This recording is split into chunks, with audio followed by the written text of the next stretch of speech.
Ya, selamat bertemu lagi. Kita akan masuk renungan pada Rabu 14 Juli 2021. Kita akan mendengarkan bacaan-bacaan dan sebelumnya kita berdoa terlebih dahulu. Dalam nama Bapa dan Putra dan Roh Kudus. Amin. Tuhan, kami mohon terang-Mu untuk menerangi hati kami, untuk mendengarkan firman-Mu dan mampu mengaplikasikan maknanya di dalam kehidupan kami sehari-hari. Kami mohon pernyataan-Mu itu menguatkan kami dan menerangi hati kami, sehingga kami bisa berubah. Ini doa dan harapan kami yang kami naikkan hanya di dalam nama Tuhan dan pengantara kami. Amin. Dalam nama Bapa dan Putra dan Roh Kudus. Amin.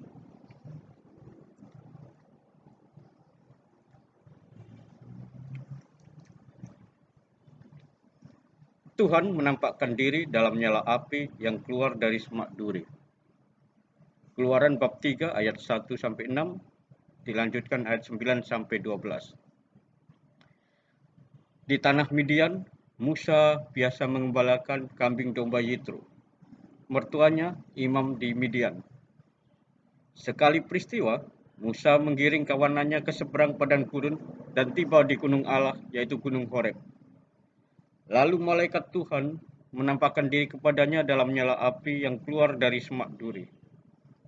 Musa melihat-lihat dan tampaklah semak duri itu menyala, tetapi tidak dimakan api. Musa berkata, "Baiklah, aku menyimpang ke sana dan menyelidiki penglihatan hebat itu. Mengapa semak duri itu tidak terbakar?" Ketika dilihat Tuhan bahwa Musa menyimpang untuk memeriksanya, berserulah Allah dari tengah-tengah semak duri itu kepadanya, "Musa, Musa, Musa, Musa." Musa menjawab, "Ya Allah." Lalu Tuhan bersabda, "Jangan mendekat. Tanggalkanlah kasutmu dari kaki, sebab tempat di mana engkau berdiri itu tanah yang suci." Tuhan bersabda lagi, "Akulah Allah ayahmu, Allah Abraham, Allah Ishak dan Allah Yakub." Musa lalu menutupi mukanya sebab ia takut memandang Allah. Lalu Tuhan bersabda, "Sekarang seruan Israel telah sampai kepadaku. Juga telah kulihat betapa kerasnya orang Mesir menindas mereka. Maka sekarang pergilah, aku mengutus engkau kepada Firaun untuk membawa umatku, orang Israel, keluar dari Mesir." Tetapi Musa berkata kepada Allah, "Siapakah aku ini? Maka aku harus menghadap Firaun dan membawa orang Israel keluar dari tanah Mesir?" Lalu Tuhan bersabda, "Bukankah aku akan menyertai engkau? Inilah tanda bagimu bahwa aku mengutus engkau. Apabila engkau telah membawa bangsa itu keluar dari Mesir, maka kalian akan beribadah kepada Allah di gunung ini. Apabila engkau telah membawa keluar bangsa itu dari Mesir, maka kalian akan beribadah kepada Allah di gunung ini." Demikianlah sabda Tuhan. Syukur kepada Allah. Yang kau sembunyikan kepada kaum cerdik pandai, kau nyatakan kepada orang kecil. Yang kau sembunyikan kepada kaum cerdik pandai, kau nyatakan kepada orang kecil. Tuhan sertamu dan sertamu juga. Inilah Injil Yesus Kristus menurut Santo Matius. Dimuliakanlah Tuhan.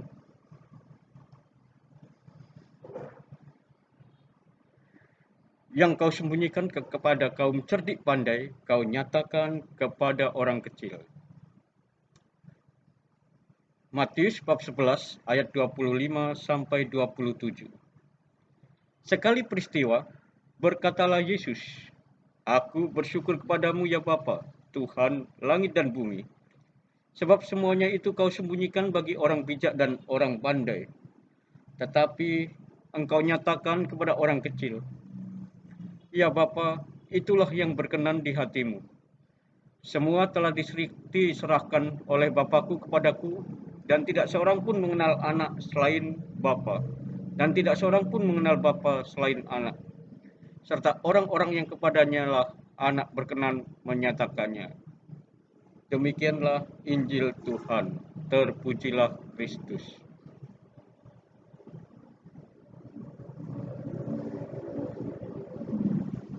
Saudara-saudari yang terkasih, adik-adik yang budiman dan Bapak Ibu yang disayang oleh Tuhan, kita telah mendengarkan bacaan-bacaan pada hari Rabu 14 Juli 2021. Baik bacaan pertama dari kitab Keluaran maupun bacaan Injil dari Injil Matius. Dewasa ini kita sering mendengarkan kata Tuhan, namun kurang memahami makna dan pengertiannya. Dalam bahasa Yunani, kata Tuhan adalah Kurios, yang dalam bahasa Inggris adalah Lord. Kata ini mempunyai kemiripan arti dengan Tuhan. Penambahan huruf H di tengah-tengah mau menunjukkan bahwa Tuhan adalah Tuhan di atas segala Tuhan. Yesus Kristus berdoa, "Aku bersyukur kepadamu, Bapa Tuhan langit dan bumi." Hal ini menunjukkan kepemilikan Bapa atas segala ciptaan. Kita semua adalah ciptaan dan milik Tuhan. Tidak ada suatu pun terjadi dalam kehidupan ini tanpa seizinnya. Dengan kata lain, Bapak Ibu, adik-adik, saudara-saudari yang terkasih, kita percaya bahwa Tuhan selalu menyertai kita dalam kehidupan ini. Musa adalah orang kepercayaan Firaun. Namun ketika ia ketahuan membunuh orang Mesir, demi membela bangsanya sendiri, ia menjadi seorang penakut dan melarikan diri ke tanah Median. Bahkan ketika Tuhan memerintahkan dia agar menghadap Firaun untuk membebaskan bangsa Israel, ia berkeluh kesah dan mengelak. Dengan kata lain, Musa pada mulanya lebih takut pada Firaun dibandingkan takut kepada Tuhan. Musa lebih takut kepada Tuhan penguasa Mesir daripada Tuhan di atas segala Tuhan, pemilik langit dan bumi. Namun Tuhan meneguhkan Musa. Tuhan berkata, "Bukankah aku selalu menyertai engkau?" Yang tertuang di dalam kitab Keluaran bab 3 ayat 12. Ya, Musa sedikit banyak menggambarkan kita sebagai manusia. Terkadang kita dalam melayani sering memiliki semangat yang berapi-api, semangat yang tulus. Namun dalam perjalanan kemudian, dari waktu ke waktu, ternyata semangat yang berapi-api itu mulai kendor, mulai turun. Dan ketulusan kita pun mulai berganti dengan makna agar kita tidak lagi tulus. Agar apa yang kita lakukan mendapat pujian. Apa yang kita kerjakan selalu mendapat dukungan. Di sini kita tidak lagi menyerahkan hidup kepada Tuhan. Saya juga menyadari hal ini. Sebagai manusia, saya juga tidak luput daripada banyak kesalahan. Seringkali pada awal-awal kita melayani, kita sangat semangat, sungguh-sungguh melayani dengan jiwa, semangat yang berapi-api untuk mencari jiwa, mendidik anak-anak, mengajar banyak orang maupun melayani sesama. Namun dalam perjalanan hidup kemudian kita jatuh bangun. Bahkan kadang jatuh berulang kali tanpa mau bangun kembali. Inilah yang terjadi. Kita tidak menyadari bahwa Tuhan kita adalah penguasa langit dan bumi. Sehingga pada saat kita berurusan dengan masalah, kita mulai jauh daripada Tuhan. Karena kita lemah. Sehingga masalah itu memperlemah kita untuk tetap setia kepada Tuhan. Di sini iman kita banyak dilecehkan. Karena kita tidak percaya Tuhan secara sungguh-sungguh. Padahal kita selalu mendengarkan bahwa Tuhan kita, Tuhan yang kita yakini, Tuhan yang kita sembah itu adalah penguasa langit dan bumi. Bukankah itu yang kita katakan dalam kredo? atau syahadat setiap minggunya? Aku percaya akan Allah Bapa yang Maha Kuasa, pencipta langit dan bumi. Bukankah demikian, adik-adik, kakak-kakak, saudara-saudari yang terkasih, Bapak Ibu yang tercinta? Setiap hari ataupun setiap minggu kita mengucapkan aku percaya akan Allah Bapa yang Maha Kuasa, pencipta langit dan bumi. Namun kredo ini ternyata tidak membuat kita menghidupi kredo ini. Kita menyatakan bahwa Tuhan adalah penguasa hidup kita. Namun kita tidak mempercayai Tuhan yang menguasai hidup kita secara seutuhnya. Kita takut akan hari esok.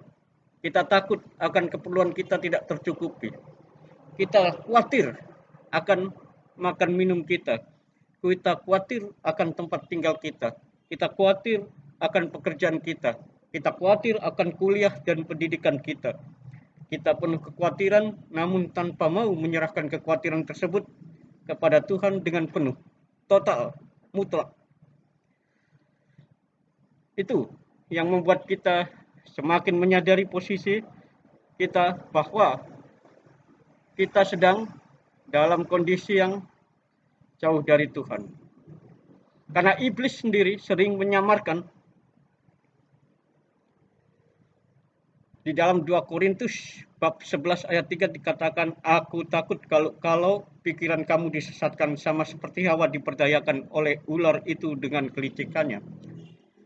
Saya sendiri takut kalau apa yang saya kerjakan, yang saya anggap memuliakan Tuhan, sebenarnya memuliakan diri saya sendiri. Karena iblis sangat cerdik. Dia bisa menipu kita dengan harapan-harapan yang sebenarnya itu bukan untuk Tuhan, namun kita anggap itu untuk Tuhan. Kita anggap itu dari Tuhan. Seringkali sulit dipahami mengapa ada orang yang menyerah pada percobaan, padahal dari sudut pandang kita, masalah mereka itu mudah diatasi. Nah, kita bahkan sering bertanya-tanya bagaimana Adam dan Hawa bisa bersikap begitu bodoh, sehingga mereka membuang segala hal yang telah Allah berikan pada awal penciptaan mereka. Kita tentu tidak akan jatuh semudah itu, atau jangan-jangan kita pun demikian. Pada umumnya sebagai manusia, kita juga demikian, mudah terjatuh. Dari segi sudut pandang kita, ujian atau percobaan yang dialami oleh orang tersebut sangat mudah. Namun bagi orang yang mengalaminya, sudut pandang orang yang mengalaminya belum tentu semudah yang kita pikirkan, semudah yang kita lakukan. Karena setiap orang memiliki kemampuan masing-masing. Dan percobaan-percobaan yang diberikan Tuhan tidak akan melebihi kemampuan yang dimiliki orang itu. Salah satu sumber masalahnya adalah iblis menyamarkan dirinya ketika ia menyelinap dalam hidup kita. Bahkan manusia tidak tahu bahwa setan itu ada, dan ketika setan sudah ada di dalam kerongkongannya sekalipun manusia tidak menyadarinya. Kitab suci menyatakan bahwa ular ialah yang paling cerdik dari segala binatang di darat. Kejadian bab 3 ayat 1. Tidak ada bunyi desisan khas ular yang memperingatkan kita adanya bahaya. Ular tidak pernah meminta izin terlebih dahulu untuk mematuk kita, memakut kita. Maaf, bolehkah saya meminta waktumu 20 menit saja untuk menghancurkan engkau? Kini musuh utama masyarakat itu menggunakan taktik yang sama dengan masa lalu. Ia menampakkan diri dalam hasrat kedagingan kita yang penuh dosa. Iblis bahkan menyamarkan dirinya sebagai malaikat terang dan anak buahnya menyamar sebagai pelayan-pelayan kebenaran serta serigala yang berbulu domba. Untuk bertahan dalam godaan dan mengenali tipu daya iblis, kita harus hidup dalam persekutuan dengan Kristus. Kitab pertama Yohanes bab 2 ayat 28. Dengan demikian kita tidak akan diperdaya oleh penyamaran iblis. Kita perlu mengetahui kebenaran Allah untuk dapat melihat tipu daya iblis.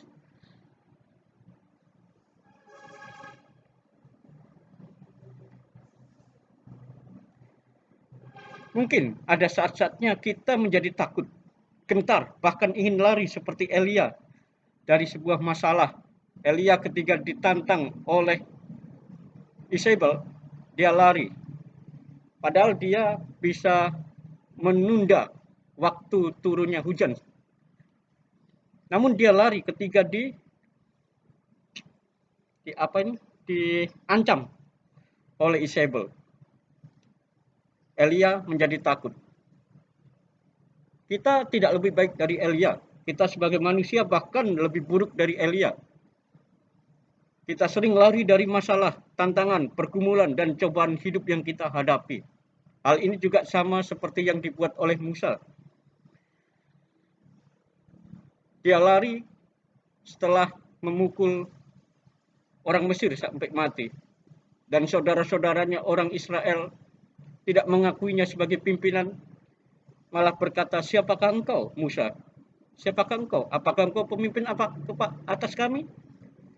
Ataukah engkau akan membunuh kami seperti engkau membunuh orang Mesir itu?" Sabda Yesus dalam Injil hari ini menyapa dan meneguhkan kita. Bukankah aku menyertai engkau? Kata bukankah aku menyertai engkau, Immanuel, inilah yang selalu kita ucapkan, yang selalu kita yakini, namun tidak kita aplikasikan. Sering kita lupakan makna esensi keberadaannya, sehingga kita tidak menjalaninya, menghidupinya dengan sungguh-sungguh. Oleh sebab itu, rekan-rekan yang dikasihi Tuhan, rekan-rekan sepelayanan, duta-duta besar Tuhan untuk dunia ini yang menyatakan Injilnya, adik-adik sekalian, Bapak Ibu yang terhormat, dan teman-teman yang selalu setia hidup berjuang menyerahkan dirinya kepada Roh Kudus untuk memimpinnya.